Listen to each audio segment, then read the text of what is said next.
టమాటా పచ్చడి పెడుతున్నానండి. చూడండి, టమాటాలన్నీ మంచిగా కడిగి కొంచెం ఆరనిచ్చి చిన్న ముక్కలు కట్ చేసుకొని కొంచెం నూనె పోసి అందులో బాగా మగ్గనివ్వాలి. ఈ గింజలు ఇవన్నీ అయితే తీసేయాలండి. నేనైతే తీసేస్తా, తినొద్దు అంటున్నారు కదా, అందుకే ఇవైతే అవాయిడ్ చేసేస్తాం. ఇవైతే బాగా నూనెలో మగ్గని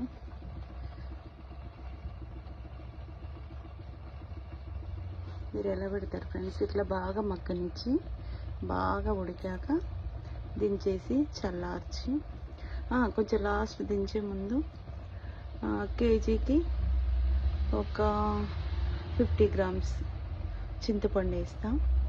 అది కూడా బాగా మగ్గి దగ్గరకు వచ్చాక కావలసినంత ఒక కేజీకి ఒక చిన్న టీ గ్లాస్ ఉప్పు, టీ గ్లాస్ కారం అట్లా వేస్తాను నేనైతే. సరిపడా అల్లం వెల్లిగడ్డ, పసుపు అంత వేసి బాగా ఉడకనిద్దాము. బాగా దగ్గరకు వచ్చే వరకు కలుపుతూనే ఉండాలి. ఎప్పుడంటే కొంచెం ఓకే, లాస్ట్ కడిగి అంటుతా ఉంటుంది అనమాట. ఆ నీరంతా పోవాలి, చాలాసేపు పడుతుంది. ఆ తడి లేకుండా ఉంటేనే బాగుంటుంది, లేకపోతే బూజు వస్తుంది అనమాట. అట్లా బాగా మగ్గనిచ్చి దించేసి జీలకర్ర, మెంతులు, ఆవాలు, ధనియాలు పౌడర్ చేసేసి వేసేయాలి.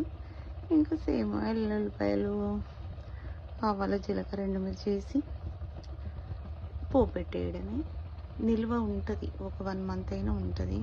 1 మంత్ కాదు, 1 ఇయర్ కూడా ఉంచుకుంటారు. కాకపోతే ఎక్కువ రోజులు తినబుద్ధి అవ్వదు కాబట్టి 15 డేస్కి 1 మంత్కి సరిపడ పెడితే చాలు. ఓకేనా ఫ్రెండ్స్? నేనైతే ఇలా చేస్తాను. మీరు ఎలా చేస్తారో కామెంట్ బాక్స్లో కామెంట్ చేయండి. ఇది ఉడకడానికి 1 గంట పడుతుంది. ఓకేనా ఫ్రెండ్స్? ఇంకా టమాటా అయితే ఉడికింది, దగ్గర పడింది టమాటా చింతపండు. ఇంకా ఇందులో సరిపడా కారం, ఉప్పు వేసేసినాం. మిక్సీ పడితే చాలు, చల్లారింది, పట్టుకొస్తాం. పోపుకైతే రెడీ పెట్టేసినాం. అల్లిపాయ పేస్ట్ ఎక్కువ వేసిన అనమాట. జీలకర్ర, మెంతులు, ధనియాల పొడి, కొంచెం ఇంగువ, అల్లిపాయ, కొంచెం కచ్చపచ్చ ఎల్లిపాయలు. పోపు అయితే రెడీ. ఇది మిక్సీ పెట్టి అందులో వేయడమే. మిక్సీ అయితే పట్టేసిన, ఇంకా పోపు అయితే వేసేద్దాం.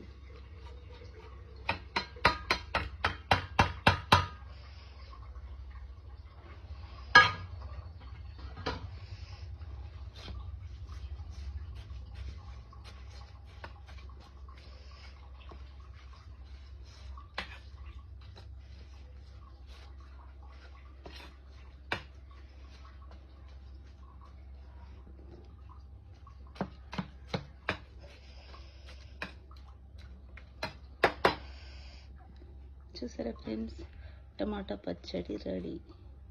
మీరు ఎలా చేస్తారో కామెంట్ బాక్స్లో కామెంట్ చేయండి. మీరు ఎలానే చేస్తారా ఫ్రెండ్స్? రకరకాలు చేస్తారు, నేనైతే ఇలా చేసేస్తాను.